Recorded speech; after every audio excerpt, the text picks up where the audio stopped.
Hello and welcome to Gamer's Eye, where we take a look at media through the eyes of a tabletop gamer and try to see what we can learn and what we can do with these things. This is a humble start, but... See? That was nothing. But that's how it always begins. Very small.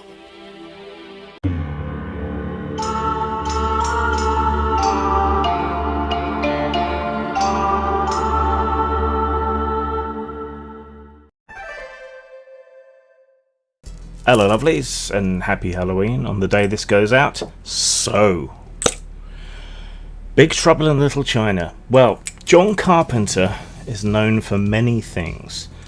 Dark Star, upon which he worked with Dan O'Bannon, and I fucking love Dark Star. Assault on Precinct 13, I got a plan. The plan's called Save Ass. Escape from New York, Snake Plissken, The Thing, They Live, In the Mouth of Madness, and that's just his films that I like. There's a lot of other stuff as well. But for me, even outstripping The Thing, even outstripping They Live, it is Big Trouble in Little China that, for me at least, is the best film these ever made. I come back to it several times a year. That and Flash Gordon, those are my two favourite films ever. And it's just an absolutely pitch-perfect film to me. It's about an everyman who just sort of stumbles into a kung fu movie taking place in, on, and underneath Little China in San Francisco. Yeah. It has dungeons, it has monsters, it has gunplay, gangs, kung fu, and a lot of hells. Chinese got a lot of hells, Jack. It seems perfect for a role-playing game, but while we've had a few that have kind of crept close to the edges, the only official game tie-in is a board game that's pretty goddamn expensive. So, you know, boo. Plus, even with the extremely small snippets that I'm showing from Big Trouble, this video will likely get copyright claimed. But you know what old Grim Jim does when the copyright trolls are claiming and the Disney Corporation is banging on the door? Yes, sir, I'm sure this qualifies as fair use. Now, this really pisses me off to no end. For those of you not so blessed as to have seen the film yet, what's your excuse? Here's the basic plot. Big Trouble in Little China is John Carpenter's fever dream of what happens when a 1980s truck driver, hopped up on beer and testosterone and, legal speed, accidentally stumbles into an ancient Chinese supernatural war being waged in the back alleys of San Francisco. It is part martial arts epic, part pulp horror, part Looney Tunes episode, and a big part of it is a young Kim Cattrall in a wet shirt. And none of that should work, but when you put it all together, it absolutely does, even though the film originally bombed at the box office. So our hero, Jack Burton, is a swaggering moron in a vest who thinks that he's the protagonist of the film. But really, he's the sidekick to his far more competent Chinese buddy, Wang Chi. They just want to get Wang's fiancée back from a gang of mystical kidnappers who start out as more prosaic kidnappers in service of the mystical kidnappers. Layers within layers.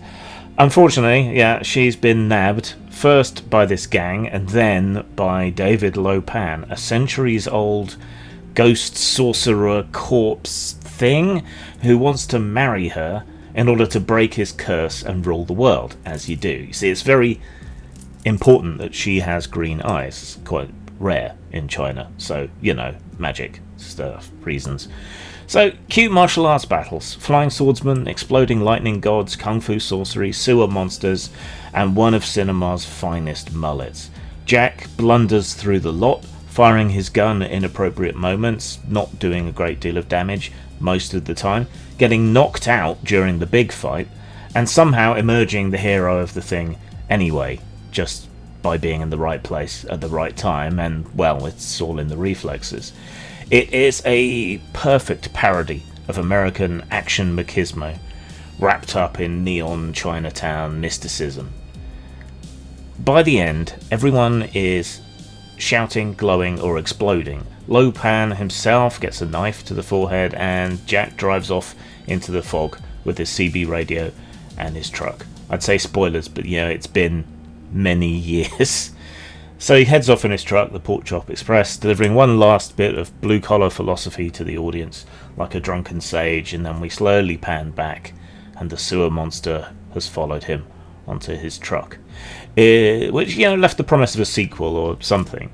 It's equal parts stupid and sublime, which really is the exact sweet spot of a lot of 80s cinema, I would say.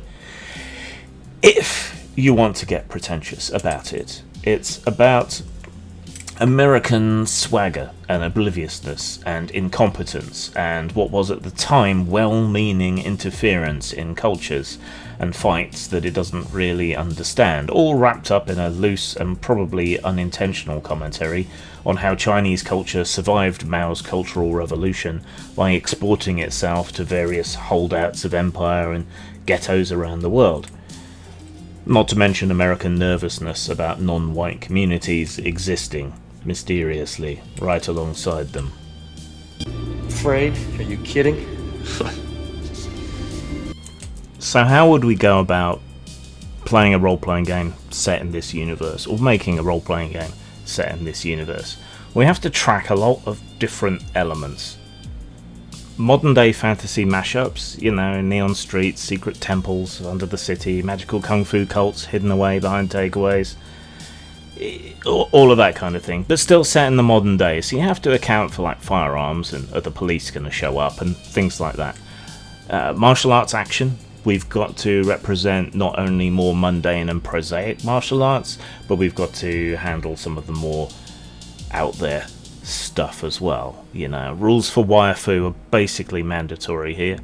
There are ghosts and monsters, so we need a robust way to handle the unnatural, the supernatural, undead emperors, sewer yetis, copyright skirting beholders, elemental storm gods. It's a whole bestiary of weirdness that we have to deal with. And as well as the kung fu stuff, we've got to also handle magic and sorcery from a whole bunch of different traditions. So you got Lo Pan's high sorcery, you got Egg Shen's peasant magic, you got ancient curses, ghost brides, sacred relics, and all of that somehow comes together with neon lights, guns, forklifts, trucks, all of that. And it's all got to work together somehow. We need to be able to handle both the everyman hero and these massive supernatural entities. So player characters at least need to have some kind of trick or way of surviving things that should otherwise slaughter them straight away. Jack Burton is the archetype of the bumbling character who thinks he's the lead, thinks he's the main character. Brash, clueless, but incredibly lucky. He's the embodiment of, rolls of 20 on dumb luck. There are other worlds and spirit realms, so we need to account for that. Hidden dimensions, you can only enter through secret doors in Chinatown or wherever we set the game. A whole parallel universe of glowing statues, demons, cursed emperors, hells, lots of hells. We need to be able to handle comedy and ridiculousness and over-the-topness, and even encourage it without becoming too absurd. Kind of the same sort of pitch as Ghostbusters, Some of the ghosts are scary still, but it's still a comedy. We need to tap into this mythological urban underbelly that things are hidden. Every modern city's got secrets somewhere. Chinatown just happens to have neon lighting and kung fu. We need to be able to handle boss fights. The three storms, the henchmen of Lo Pan, they're basically mini-bosses with elemental powers, which is perfect for kind of tiered encounters leading up to your final confrontation. Lo Pan is your classic end-of-arc big bad, smug, invincible, and begging for a poetic death. And weird technology needs to meet magic here as well, particularly if we consider Egg Shen's magic, which isn't particularly well explained, but seems to involve a lot of expensive Chinese ingredients and so on. So we need to handle all of that together, and that needs to go into our consideration for what system are we going to use or develop for this kind of game.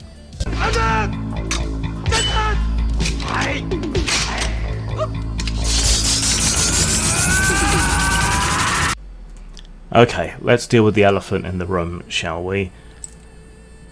Dungeons and Dragons. I'm begging you, please, play another game. Any other game. Play more games. Play a lot of games. Broaden your horizons and your scope. It gets easier and easier to learn new systems as you go along. And different games do different things really, really well. D&D did what it was supposed to, Dungeons and Dragons really well back in the day. These days, I don't know what it does, but whatever it is that it does it well, because it's designed for that. It is not and never has been truly a generic game, which is why the D20 bubble inevitably burst. But so, please, for the love of whatever gods you believe in, and for your own soul, play something other than D&D.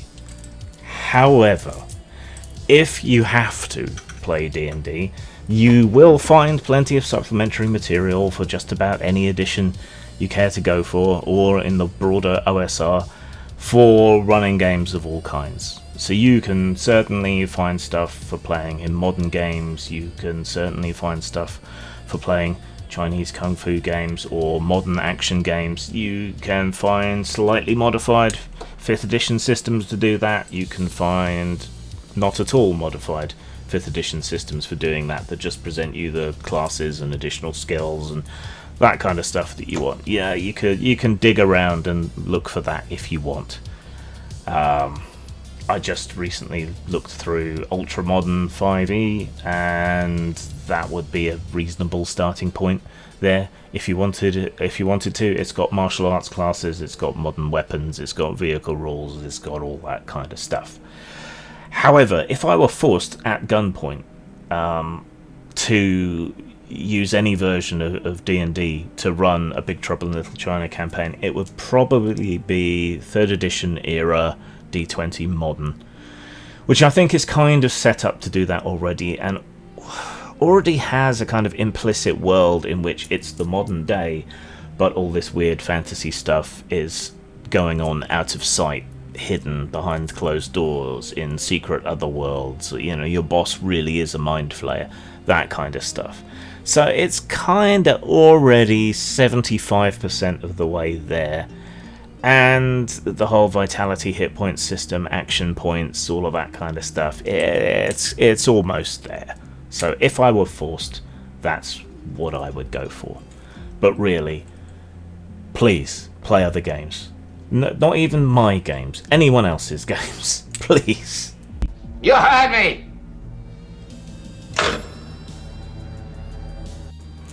Alright, so if not D&D, because fuck D&D, what other games are perhaps most suitable? Well, Fate is pretty good for this kind of thing. Fate, I find, tends to be better for one-shots or short arc campaigns, and that's probably what you would end up playing in this sort of thing.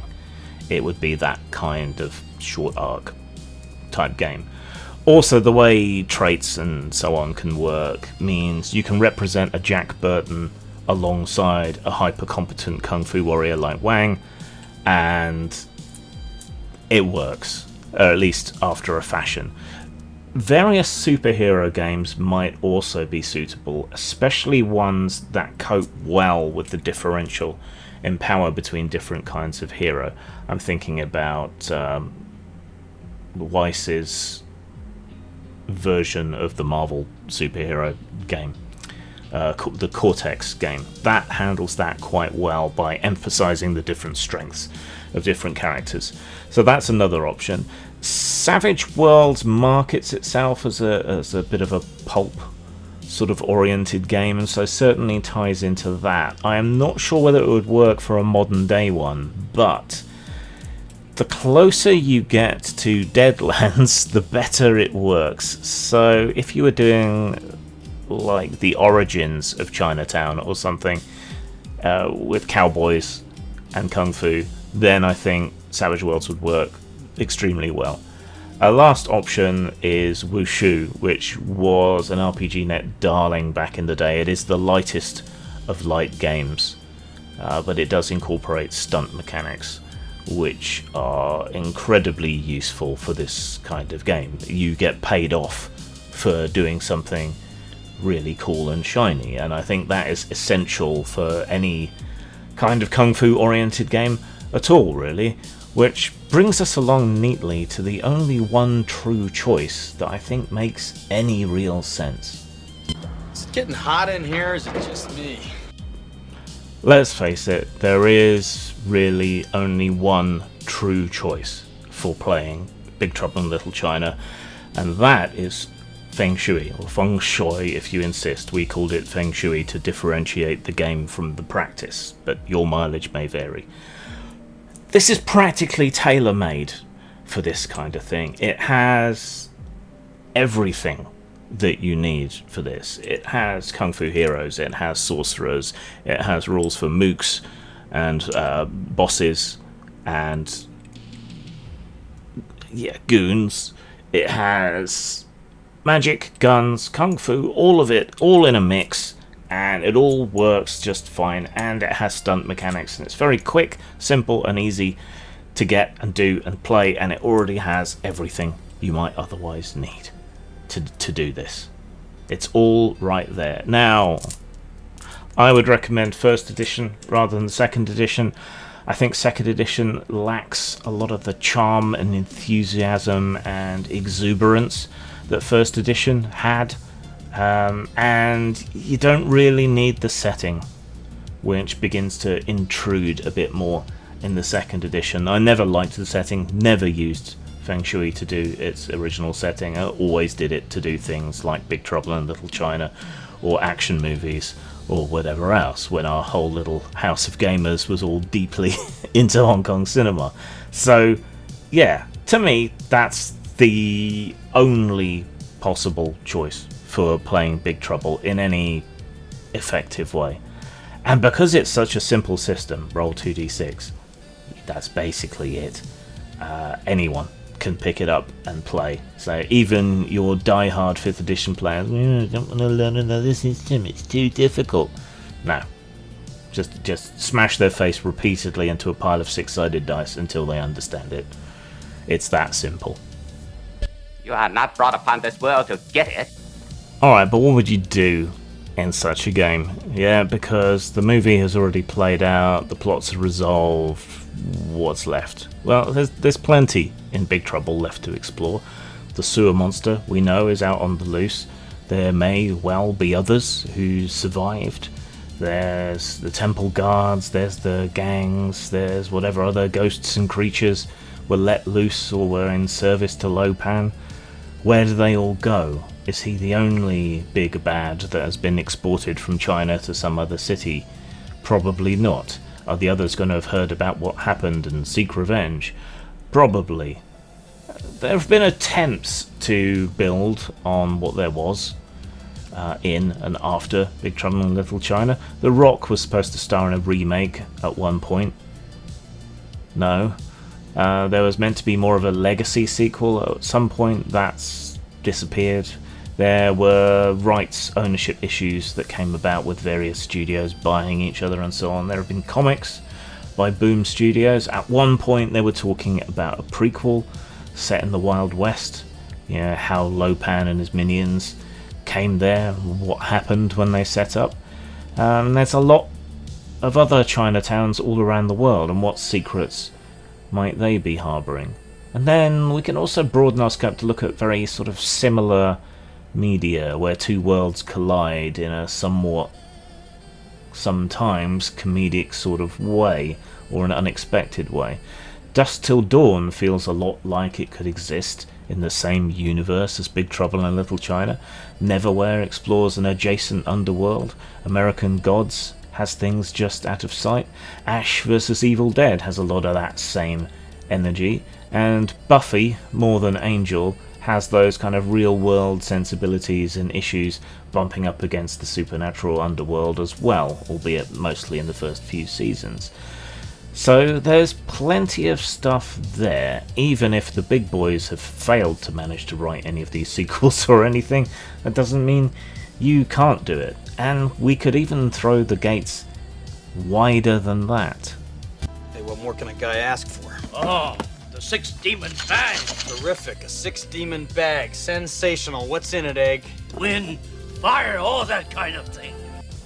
What if we cast our gaze wider than just Chinese mythology, which itself is a hodgepodge, and China is a mishmash of different cultures? Never mind. What about Big Trouble in Miami? Right, a tropical gothic sort of vibe. Voodoo temples in strip malls, saints and spirits sharing shelf space with crucifixes.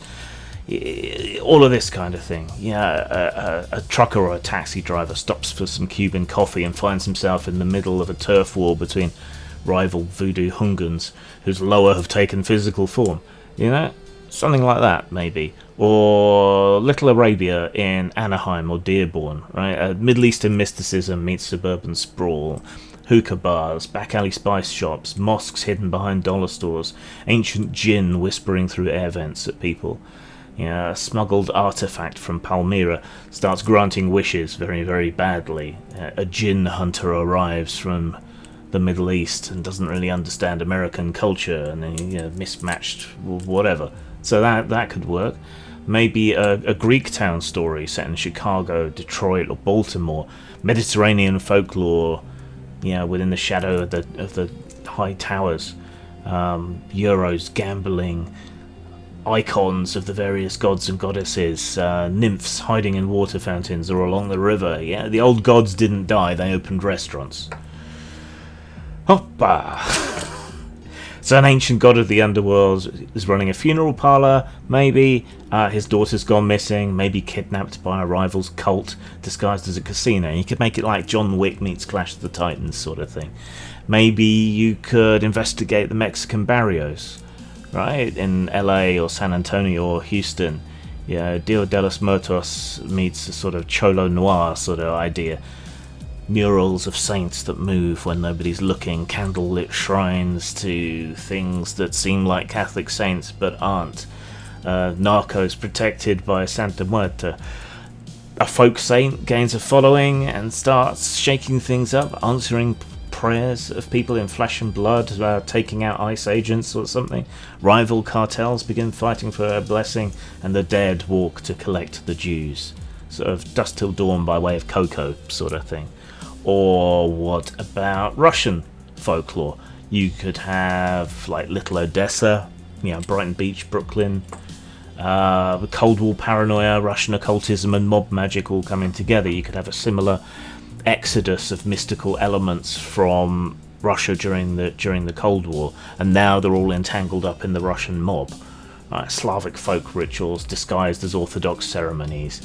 Tattoos that are wards against bullets and the evil eye. Maybe some forgotten lost Soviet psychic weapon resurfaces in a shipping container and everyone's out to get it. So sort of Eastern Promise meets Hellboy, I suppose. There are plenty of Hasidic boroughs. Brooklyn, Monsey, I think that's how you pronounce it. So you could make some Kabbalistic mystery and golems and so on with urban myth. Hidden yeshivas with books that shouldn't exist, angels walking the streets in disguise, rabbis guarding golems in basements or unleashing them when someone threatens the community to take revenge upon white supremacists or something. Maybe someone's stolen the shem from a golem's forehead and the creature's gone rogue. The rabbinical council hires outsiders to try and keep things covered up and retrieve it before everyone learns what's going on. So, the golem meets the wire sort of thing going on. Korea is hot right now. There are Koreatowns in LA and NYC. Soul punk, neon, ghosts that thrive on Wi-Fi signals. Karaoke bars built over shamanic shrines that feed on music. Restless spirits following live streamers. Techno banshees whispering through phones. A K-pop idol on tour is possessed by a fan's ghost and you've got 48 hours by her personal shaman to capture her and exorcise the spirit before the tour continues and the haunting goes global. Like The Ring meets Boogie Nights sort of thing going on there.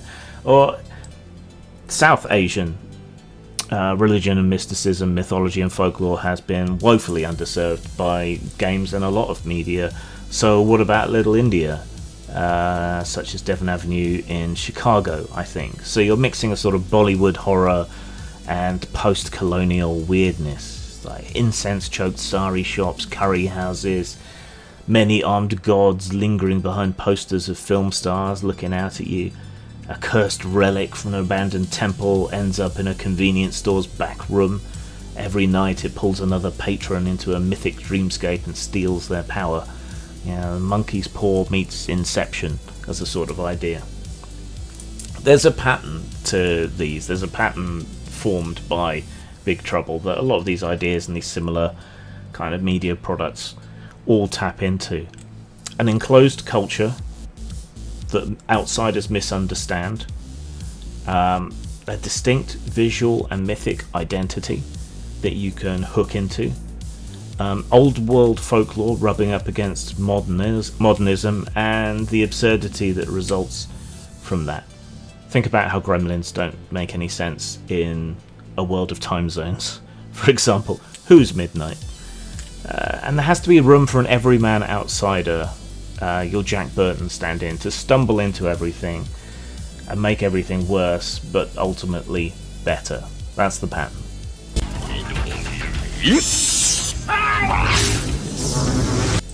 Alright, that'll about do it for today. So if you want to play Big Trouble in Little China, play Feng Shui, first edition. And all that remains is for me to say Zang,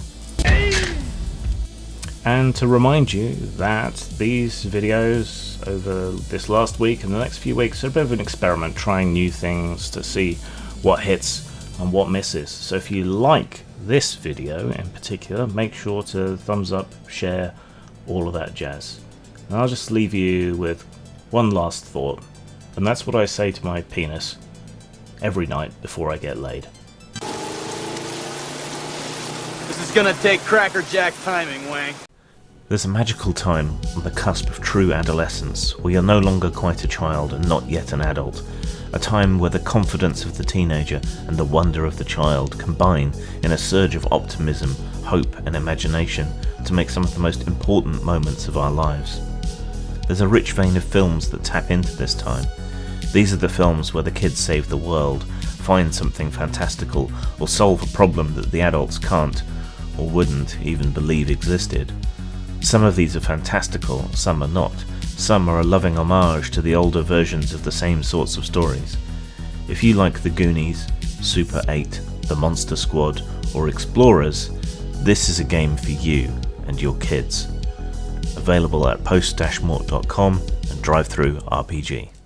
Ladies and gentlemen, a single bottle of Reverend Dr. Grimm's Miracle Elixir will solve your constipation, dissipation, exculpation, obstipation, extirpation, bastardization, demoralization, amortization, accusation, disorganization, boulderization, malversation, dehumanization, plagiarization, demonization, feminization, localization, categorization, stigmatization, monetization, pulverization, rationalization, sterilization, victimization, infatuation, insinuation, vexation, masturbation, perturbation, litigation, subjugation, and the French pox, or your money back, as used by the crowned heads of Europe.